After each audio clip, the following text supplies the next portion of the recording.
Vamos a continuar con el desarrollo del sílabus. Sé que ustedes están ansiosos, unos celebrarán Halloween, otros se quedan la canción criolla, otros dormirán. Pero bueno, vamos a continuar. Jóvenes, nos toca hablar sobre miopatías inflamatorias, ¿ya?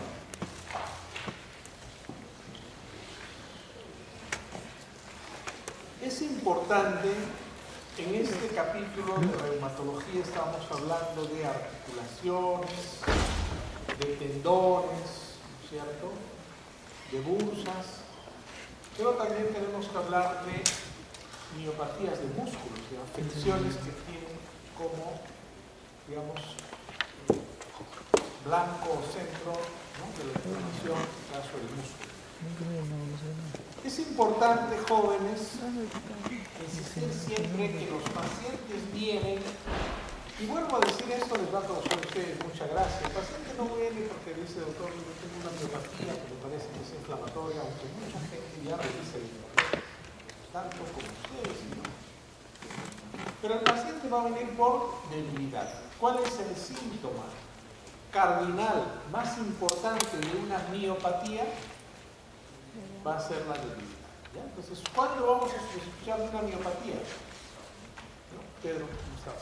¿Cuándo vamos a sospechar de una miopatía? Cuando hay debilidad, ¿no es cierto? Entonces, cuando hay una sospecha de una debilidad, ¿no?, vamos a sospechar de una miopatía.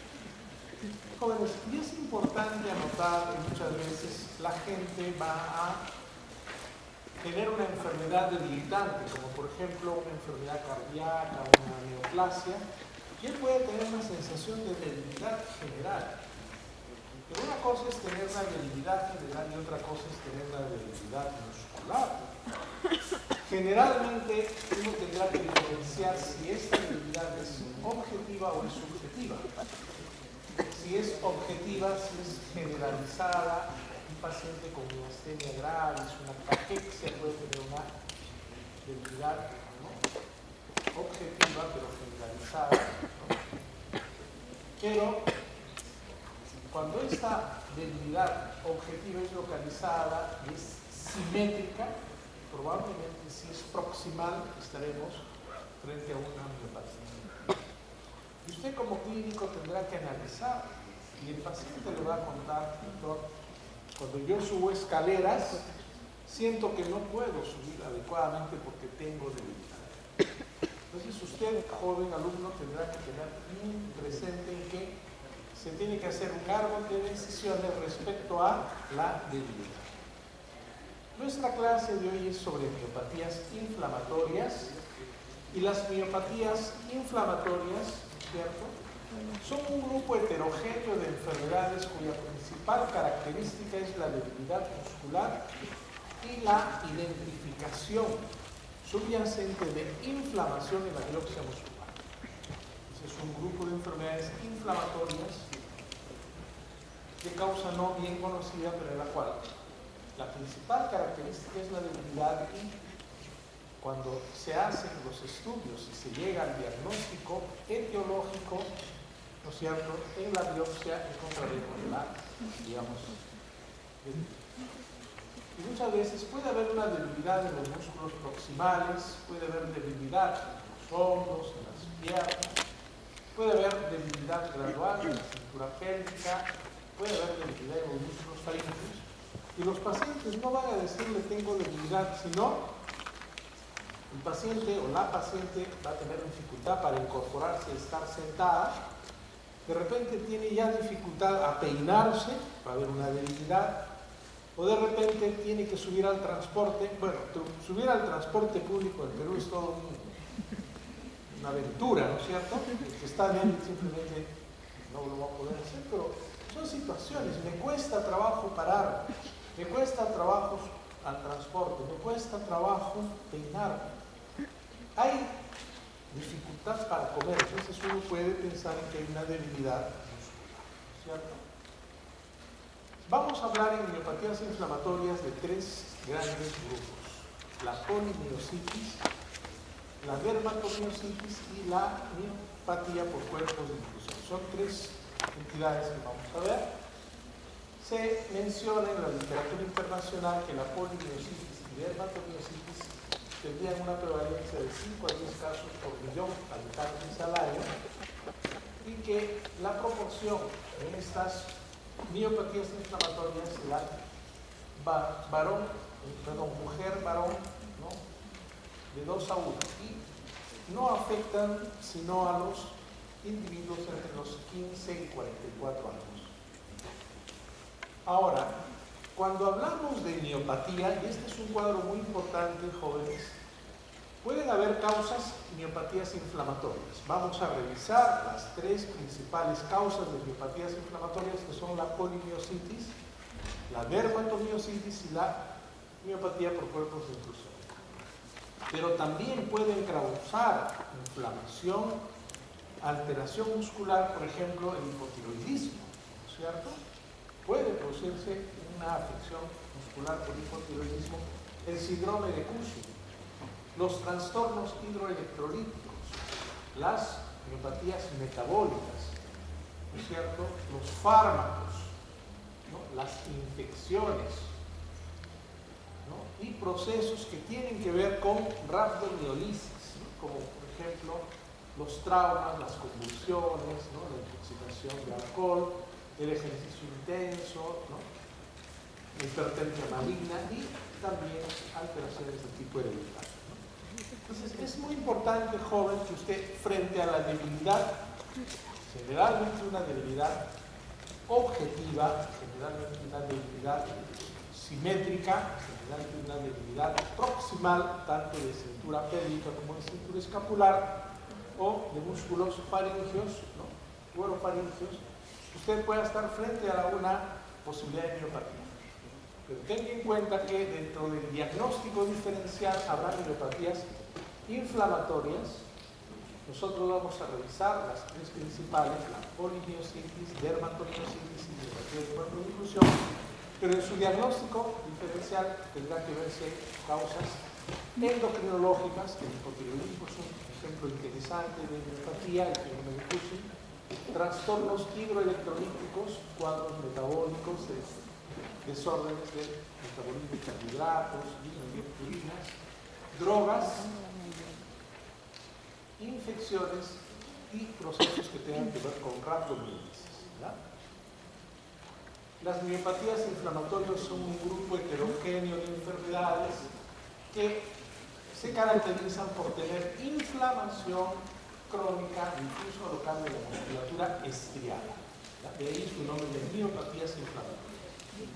Y vamos viendo que el diagnóstico preciso de la miopatía no solamente será clínico, ni laboratorial, sino por biopsia, para tener el nombre y apellido de este diagnóstico, polimiositis, dermatomiositis o miopatía por cuerpos de inclusión. Al final vamos a necesitar una biopsia. Muchas de estas miopatías van a tener lesiones cutáneas. La dermatomiositis es la miopatía inflamatoria por excelencia, que vamos a ver más adelante, se acompaña de un componente cutáneo. Y vamos a revisar estas 3, la dermatomiositis, la polimiositis y la miositis, miopatía de cuerpos de inclusión. Estas formas clínicas se instalan de manera progresiva en semanas a meses, y hay en todas ellas, o en estas 3, debilidad muscular simétrica y progresiva. Una debilidad muscular asimétrica puede usted hacer un diagnóstico con otra entidad, pero estas miopatías inflamatorias le van a dar una debilidad muscular simétrica y progresiva, que va a expresarse clínicamente. ¿Cómo se expresa? Dificultad o, ¿no?, alteraciones para realizar las tareas cotidianas, que tienen que ver con músculos proximales. Levantarse de una silla, subir unas escaleras, peinarse, hacer alguna actividad que implique, ¿no?, fuerza muscular, puede darle el primer signo o síntoma que el paciente va a referir, que usted va a objetivar de una miopatía. ¿De acuerdo?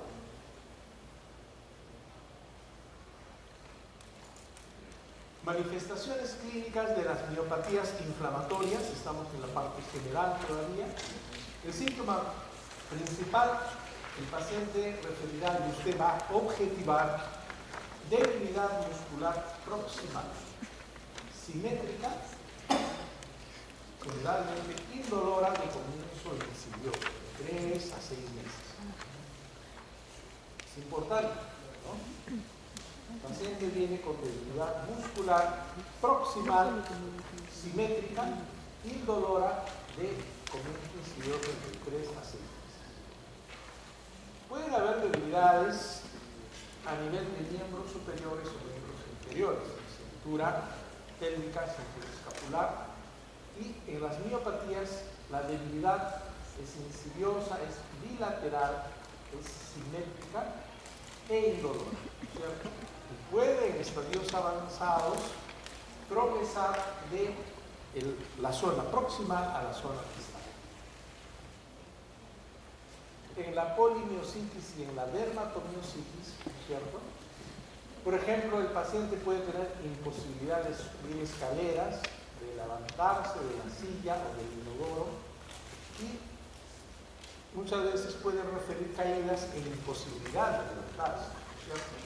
Cuando se afecta la cintura pélvica. Y cuando se afecta la cintura escapular, el paciente revelará imposibilidad de elevar los brazos sobre la cabeza, peinarse, ¿cierto? Para levantar también la cabeza de la almohada. Entonces son datos que van a revelar afectación muscular. Pueden haber manifestaciones cutáneas antes de la debilidad muscular en la dermatomiositis. Entonces ya vamos encontrando dentro de estos 3 cuadros, polimiositis, dermatomiositis y miositis de cuerpo de inclusión, la dermatomiositis es una miopatía inflamatoria que tiene componente de manifestaciones cutáneas, ¿no? También las miopatías inflamatorias pueden acompañarse de fatiga, de fiebre. En el caso de la dermatomiositis puede haber pérdida de peso, en la cual cuando hay un síndrome consultivo, si una persona pierde más del 10% de su peso corporal, es un cuadro de una pérdida ponderal significativa. Uno piensa, bueno, puede haber una neoplasia. Y en el caso de las miopatías, la dermatomiositis se puede asociar en un porcentaje variable a algunas neoplasias. También puede haber compromiso faringoesofágico, lo cual el paciente revelará la imposibilidad de vivir. Otra manifestación clínica es si puede haber dolor muscular en la dermatomiositis. Si hay afectación de la musculatura esofágica, el paciente presentará disfagia, regurgitación de alimentos, broncoaspiración. Si hay compromiso de la faringe, el paciente podrá presentar ronquera, disfonía. Pero son trastornos que se van asociando. Es un paciente que tiene debilidad proximal, simétrica, cintura escapular, ¿no es cierto?, cintura pélvica, y también puede haber manifestaciones cutáneas como la dermatomiositis, puede haber dolor muscular, puede haber disfagia por compromiso del esófago, ronquera, disfonía por compromiso de la faringe, ¿no? Y también puede haber compromiso faringoesofágico. Pocas veces se asocia la debilidad facial u ocular. Generalmente cuando hay una debilidad facial u ocular tendremos que hacer diagnóstico diferencial, por ejemplo, con la miastenia gravis. Característicamente estas son las manifestaciones cutáneas en la dermatomiositis, en la cual generalmente, por ejemplo, ¿no?, se añade este rash malar, que uno podría hacer diferenciación con, ¿no?, digamos, el lupus eritematoso, ¿no?, las pápulas de Grotón, ¿no es cierto?, que son un enrojecimiento y un engrosamiento a nivel de la piel, ¿no?, en este caso en cara, o las pápulas de Grotón, ¿no?, que son a nivel de las manos. Vemos acá el rash en el heliotropo. Si usted tiene un paciente que viene con debilidad muscular, pero tiene un rash en el heliotropo, ¿no es cierto?, o que son lesiones dermatócitas, purpúricas alrededor de la región malar, o también ¿no?, orbitaria, ¿no?, y tiene el signo de Crotón a nivel de manos, a nivel de rodillas. Usted puede estar pensando debilidad muscular simétrica, proximal con compromiso dermatológico, estaríamos frente a una dermato con el compromiso, ¿no?, facial, ¿no?, de manos, de rodillas, ¿no es cierto?, de superficies donde hay fricción, signo de encontrón, de una dermatopsicosis. Si ven acá, la fotosensibilidad cutánea del tema facial, el signo del chal, ¿no es cierto? También pueden haber hipertrofia cuticular del tema periungueal. Uno tendrá que hacer un diagnóstico con los dedos, por ejemplo, de un paciente con psoriasis, ¿no? Pero característico en la dermatomiositis los signos de Goff. También pueden haber en las polimiositis manifestaciones sistémicas de tejido blando, carcinosis a nivel de tejido blando. Y los pacientes, como son enfermedades sistémicas, pueden tener poliartralgias, ¿no es cierto? También, ¿no?, dolores poliarticulares, etc. En algunos casos, ¿no?, puede haber afectación pulmonar, ¿no es cierto? Puede haber compromiso intersticial, ¿no?, en las miopatías inflamatorias, ¿no? Puede haber también compromiso cardíaco, ¿no? Muchas veces puede haber trastornos en la conducción, insuficiencia cardíaca, taponamiento, puede haber a nivel del aparato gastrointestinal, disfonía, disfagia, alteraciones de la mucosa, ¿no? Puede haber, y es poco frecuente también, asociación con enfermedad renal o trastornos visuales. Pero quiero dejar centrado a los jóvenes que para el diagnóstico de una miopatía inflamatoria el componente es la debilidad y pueden haber también signos asociados a nivel faríngeo esofágico o también afectación a nivel de otros órganos. Las miopatías inflamatorias, su diagnóstico es básicamente la sospecha de tipo clínico. Pero si usted tiene la sospecha clínica, podrá hacer un diagnóstico a través de ampliar las pruebas de laboratorio, hacer una electromiografía, esto es importante, y también una biopsia muscular. El diagnóstico de nombre y apellido de miopatías inflamatorias se hace con la biopsia muscular. En el laboratorio hay pruebas que valoran el proceso inflamatorio y el daño muscular. ¿Cuáles son los marcadores de inflamación? Ustedes en reumatología son expertos. ¿Cuáles son? Velocidad de proteína C reactiva, pero son inespecíficos, ¿no es cierto? ¿Y cuál es la prueba que cuantifica daño o inflamación muscular? No, ¿qué prueba de laboratorio? Creatinina, albúmina, globulinas. ¿Cuál? No, la creatinina quinasa, ¿no es cierto? CPK, claro. El CPK, cuando usted encuentra un CPK alto, ¿qué estamos hablando? De una inflamación, de un compromiso muscular. Vamos a valorar el proceso inflamatorio a través de marcadores de inflamación, de cuantificación de las enzimas séricas musculares. También podemos encontrar anticuerpos asociados a miopatías inflamatorias. El compromiso inflamatorio es inmunológico, ¿no? En un 52% de los casos se pueden encontrar la velocidad de sedimentación normal, ese es el específico, pero generalmente velocidad, proteínas C reactiva están elevados.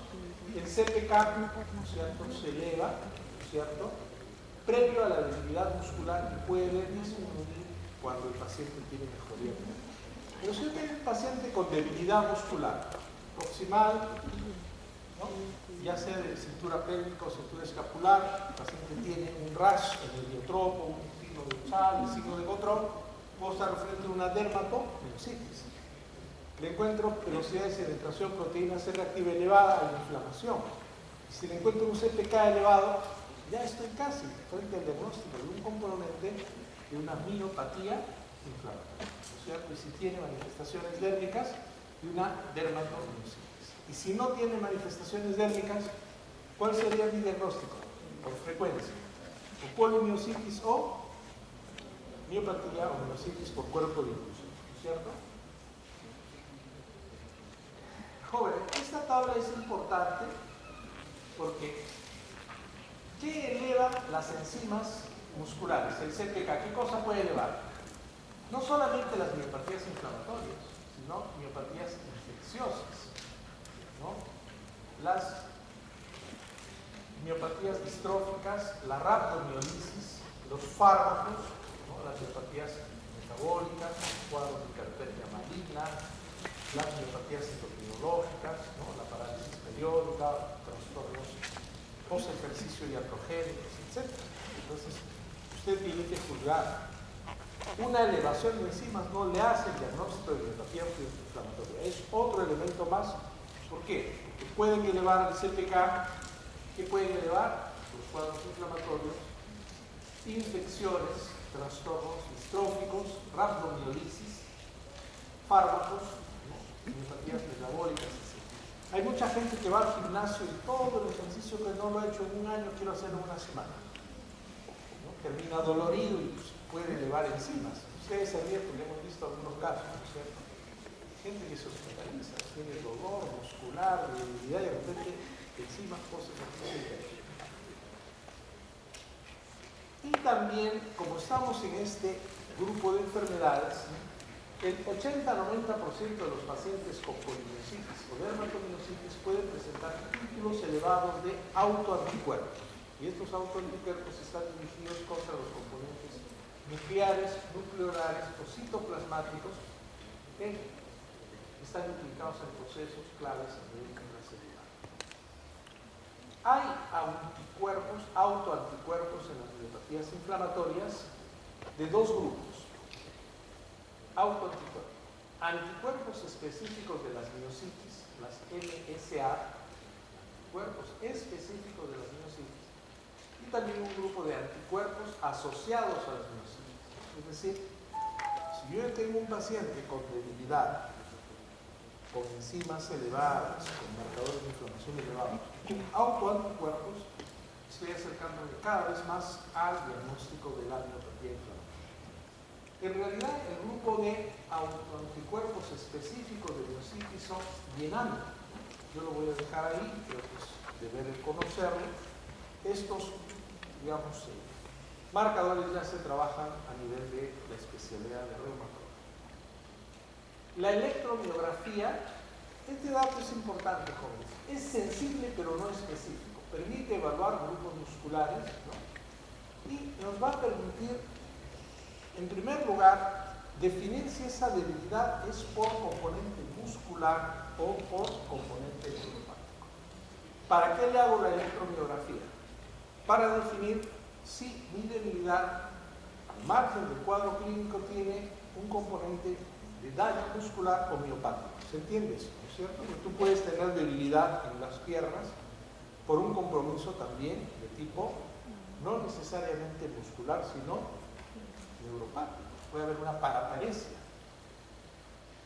Imagínense una persona joven, ¿no es cierto?, que ha tenido un accidente, se cae del caballo y se golpea y se daña la región lumbar.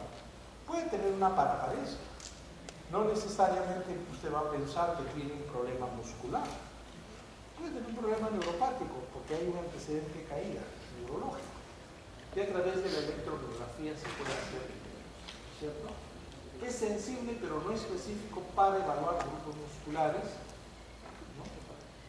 La mayoría de los pacientes tendrán un patrón alterado, ¿no es cierto? El patrón, el electromiografista le tiene que responder a usted si el patrón es de daño muscular o daño de neurona. Vamos a ver si el patrón es miopático o un patrón neuropático, ¿no es cierto? En las polimiositis y en la dermatomiositis el patrón es fundamentalmente miopático. Pero en la miopatía por cuerpos de inclusión puede haber un componente también neuropático. Eso lo vamos a ver más adelante. Ven acá el patrón, ¿no es cierto?, de electromiografía normal.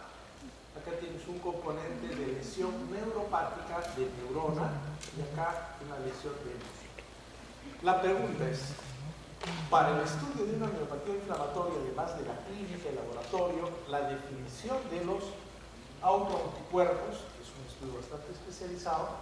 La electromiografía también nos puede acercar para corroborar si el patrón es miopático o neuropático, ¿no es cierto? Neuropático cuando hay un componente nervioso, miopático cuando el componente es muscular.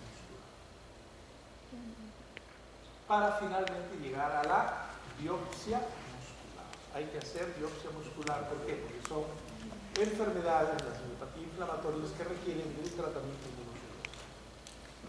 Si este es el músculo normal, los anatomopatólogos van a darnos el diagnóstico si es una polimiositis, si es una miositis por cuerpo de inclusión o una dermatomiositis, como vamos a ver más adelante. En la dermatomiositis hay una histopatología, ¿no es cierto? La histopatología uno puede hacer inmunofluorescencia y si se encuentra depósito, ¿no es cierto?, de sustancias autoinmunes a nivel de los vasos del perinicio, probablemente estemos frente a una dermatomiositis. En la polimiositis, ¿no es cierto?, hay una histopatología en la cual hay un acúmulo de linfocitos CD8, ¿no es cierto?, y estos tienden a depositarse alrededor de las paquetes, en este caso muscular, componente inflamatorio. Y en la miositis por cuerpos de inclusión, en su histopatología hay vacuolas, ¿no es cierto?, que se depositan a nivel del subsarcoideo. Ahora, obviamente, estimados jóvenes, nosotros no todos vamos a ser histopatólogos, pero esperaremos una respuesta del histopatólogo y nos dirá si esta histopatología es por dermatomiositis, por miositis o miositis por cuerpos de inclusión.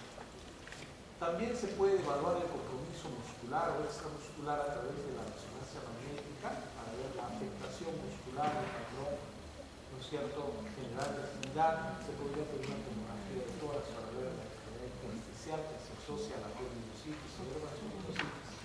Y también para evaluar, ¿no es cierto?, el trastorno del disfagia se podría hacer una cine esófago, ¿no?, manometría esofágica. Son estudios que se podrían realizar. Acá sí les pido la mayor atención, jóvenes, en esta parte. Cuando hablamos de miopatías inflamatorias estamos hablando, ¿no es cierto?, de dermatomiositis, polimiositis, miositis con cuerpos de infección. ¿Alguien tiene un puntero que se acaba de acabarse la pila? ¿Tiene el delegado? El grupo anterior sí tenía. Bueno. Ayúdenme en esto. Las polimiositis generalmente afectan a adultos, pero las dermatomiositis pueden afectar a niños. Un resaltador. Las dermatomiositis pueden afectar a niños. La polimiositis se da a adultos, ¿no es cierto? Pero, ¿qué dice en esta parte del extremo acá? Voy a ver. ¿Pueden verlo? La miositis con cuerpos de inclusión afecta a mayores niños. Entonces, desde el punto de vista epidemiológico, todos afectan a gente de edad media, pero las dermatomiositis se pueden presentar en niños y como característica diferencial en gente mayor de 50 años generalmente se presentan las miositis con cuerpos de inclusión. La forma de instalación son subaguda, como la miositis con cuerpos de inclusión se puede presentar en forma crónica. Hay debilidad muscular proximal, pero también en la miositis con cuerpos de inclusión puede darse debilidad distal. Hay lesión cutánea en más del 90% en la dermatomiositis. Pregunta, no voy a decir de examen, ¿en la polimiositis hay componente dermatológico? No. ¿En la miositis por cuerpos de inclusión? Tampoco. Si yo tengo una persona con debilidad, con una miopatía, ¿cuáles son las manifestaciones dermatológicas? El rash, el heliotropo, signos de Charcot y los signos de otro, ¿cierto? Se pueden asociar a neoplasias. La dermatomiositis en 15 beneficia 20% de los adultos. Aquí hay una relación clara, dermatomiositis fundamental. Las enzimas musculares en la dermatomiositis están al inicio de la enfermedad elevadas, ¿cierto? Pero hay un detalle interesante, que en la miositis con cuerpos de inclusión, generalmente las enzimas musculares están normales o levemente incrementadas. En la electromiografía, ¿cuál es el patrón predominante? Patrón miopático.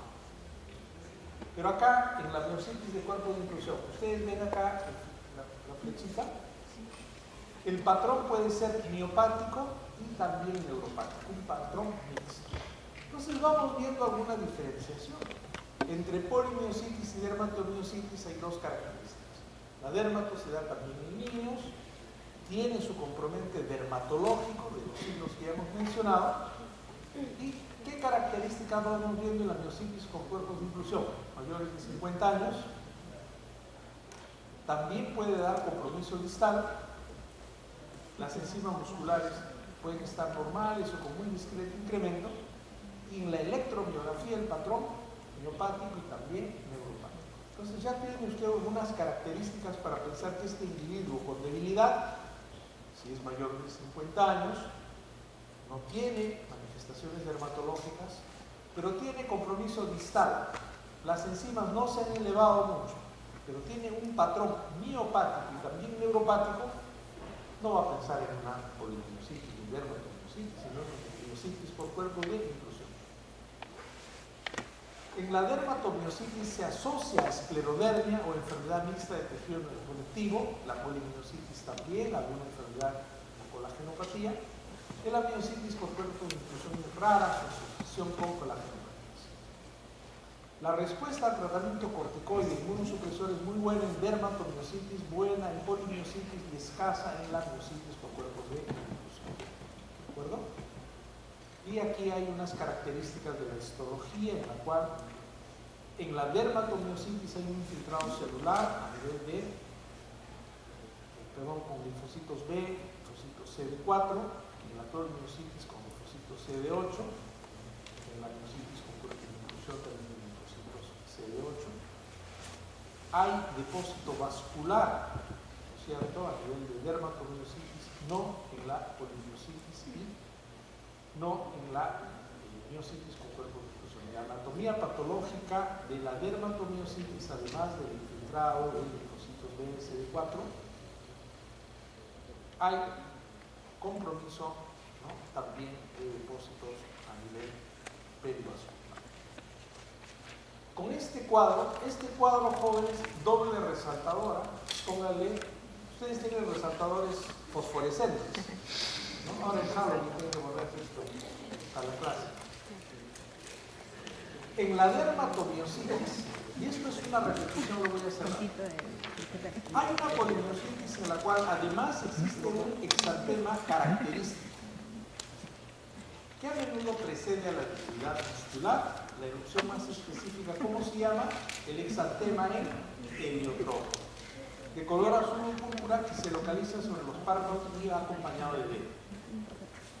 Puede haber también edema en el dorso de las articulaciones interfalángicas de las manos, como una erupción elevada, escamosa y violácea. ¿Cómo se llaman?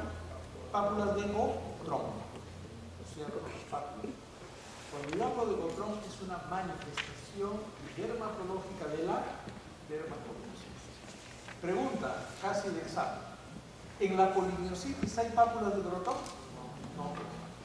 ¿Qué? Manifestación de Gotrón ya no es polimiositis, es una dermatomiositis, ¿cierto? También las manifestaciones dérmicas pueden aparecer, pápulas de Gotrón, en las áreas expuestas. Y, disculpen, pueden haber dilatación de las asas capilares en el lecho igual, engrosamiento uniformidad en la zona lateral palmar de dedos. Aparecen ásperos y agrietados. Tendrán dedos, o sea, manos de mecánica. También en la dermatomiositis pueden aparecer polipiloderma, vasculitis con cambios esclerodermiformes, se asocia a escleroderma también. Y en la debilidad muscular puede haber compromiso de cintura muscular o pelviana en el cuello y el tronco. Y a veces la debilidad del grupo muscular puede tener dolor y tumefacción. ¿De acuerdo? Pregunta, ¿por qué el paciente con dermatomiositis puede tener disfagia? ¿Alguien puede responderlo? ¿Ah? ¿Por qué hay compromiso de los músculos de la faringe? ¿Cierto? El paciente puede tener disfagia, regurgitación, episodios de aspiración debido a la afectación de la musculofaringea, insensibilidad esofágica. ¿De acuerdo? Algunos enfermos pueden presentar lesiones cutáneas típicas de dermatomiositis sin síntomas aparentes de miopatía. Hay una forma muy rara que es la dermatomiositis amiopática, pero eso es rarísimo. Hay criterios de diagnóstico de dermatomiositis, ¿cierto? Que vamos a ver después. Pero jóvenes, es muy importante que ustedes analicen y vean a sus pacientes. Si ven un rash en el diotrópodo, ¿no? Si ven estas lesiones purpúricas alrededor, ¿no? Orbitarias, ven estas lesiones, ¿cierto? Si ven esta eritema a nivel de la zona dorso, anterior del tórax o posterior del signo de Charles, ¿no? O modulaciones del brotón, usted puede estar frente a una manifestación dermatológica de qué enfermedad. ¿Esto qué cosa es, jóvenes? Esto, ¿no? Manifestaciones, aquí vemos, ¿no? Daño, ¿no? de las uñas, ¿cierto? Y estas son las máculas. Entonces, ahora, hay compromiso inflamatorio a nivel de la histopatología, pero en la dermatomiositis lo que denominábamos como dato importante era el compromiso perivascular, ¿cierto? Acá hay una subrayadita, jóvenes. En la dermatomiositis, en su biopsia hay compromiso de qué tipo? Vascular. Y acá observamos, ¿no es cierto?, en esta biopsia muscular el depósito de C5b9 en los vasos perivasculares. Entonces, biopsia, músculo con inflamación, con depósito de linfocitos, B y C de 4, también compromiso vascular. ¿Bien? La polimiositis es una miopatía inflamatoria subaguda del adulto, es rara en niños. Entre la derma y la polimiositis, ¿dónde se da más en niños? La derma, ¿cierto? En la miopatía o miositis por cuerpos de inclusión, ¿compromete a los niños? No, más bien a la otra edad, más a los de 50 años. Es más insidioso que la dermatomiositis, se puede presentar aislada o asociada a otra enfermedad autoinmune sistémica o infección viral o bacteriana. También la penicilamina o la silobudina podría producir una miopatía inflamatoria similar a la polimiositis. Aquí hay una inflamación en polimiositis intersticial, ¿no es cierto? Si yo encuentro compromiso vascular histopatológicamente, ¿a qué me acerco más? Si no hay inflamación perivascular, pericial, más a la polimiositis. ¿De acuerdo? Jóvenes, les voy a hacer una pregunta así ya. ¿En la polimiositis hay heliotropo? ¿Hay estas manifestaciones de Gotrón? No. ¿Hay inflamación perivascular? ¿Cuál se asocia más a neoplasias? ¿Dermatomiositis o polimiositis? Dermatomiositis. Y la miositis por cuerpos de inclusión constituye el 15 a 20% de las miopatías inflamatorias, podrían ser las más frecuentes en los adultos más de 50 años. ¿No? Muchas veces se diagnostica como una polimiositis resistente al tratamiento. Responden muy bien a los corticoides inmunosupresores la dermatomiositis.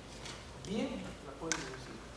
Tienen una respuesta un poco errática al tratamiento, la miositis por cuerpos de inclusión. El paciente tiene presencia de atrofia, debilidad muscular, ¿cierto? Y obviamente el CPK, ¿cómo estaba en estos pacientes? En todos estaba alto. Esto puede estar normal o levemente elevado, ¿cierto? En la electromiografía de la dermatomiositis, ¿cuál es el patrón? ¿Cuál es el patrón? En la polimiositis, ¿cuál es el patrón? Miopatía. Y en la miopatía por cuerpos, en este caso, miositis con cuerpo de inclusión, un tipo interesante, ¿cierto?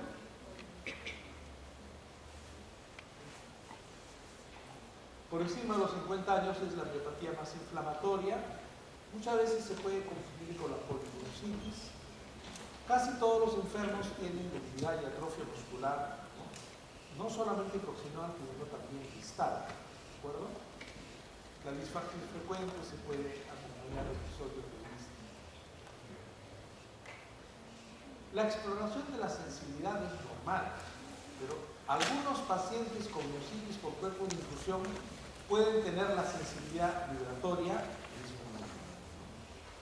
La pregunta es, ¿en una miopatía debiera haber compromiso solamente de músculo? Si el compromiso es de músculo, ¿cómo está la sensibilidad? ¿Conservada o alterada? ¿Ah? Conservada. Pero en la miositis por cuerpos de inclusión, como hay también un componente miopático y neuropático, en este caso puede estar, digamos, alterada la sensibilidad. Si yo hago una pregunta, tengo un paciente con debilidad y además tiene patrón miopático y neuropático, compromiso proximal y distal, y tiene alteración de la sensibilidad, ¿cuál es la miopatía que le correspondería dentro del diagnóstico? Miositis por cuerpo de inclusión, ¿cierto? En la biopsia muscular están las vacuolas típicas, los cuerpos de inclusión, y el curso evolutivo de la enfermedad es lento, pero progresivo hacia la invalidez, ¿cierto? Aquí vemos, ¿cierto?, las células inflamatorias que van a, digamos, depositarse a nivel, digamos, de las fibras musculares, ¿no? Aquí ven, ¿no es cierto?, una invasión profunda, ¿no es cierto?, y los cuerpos de inclusión. ¿Ven esto? El cuerpo de inclusión.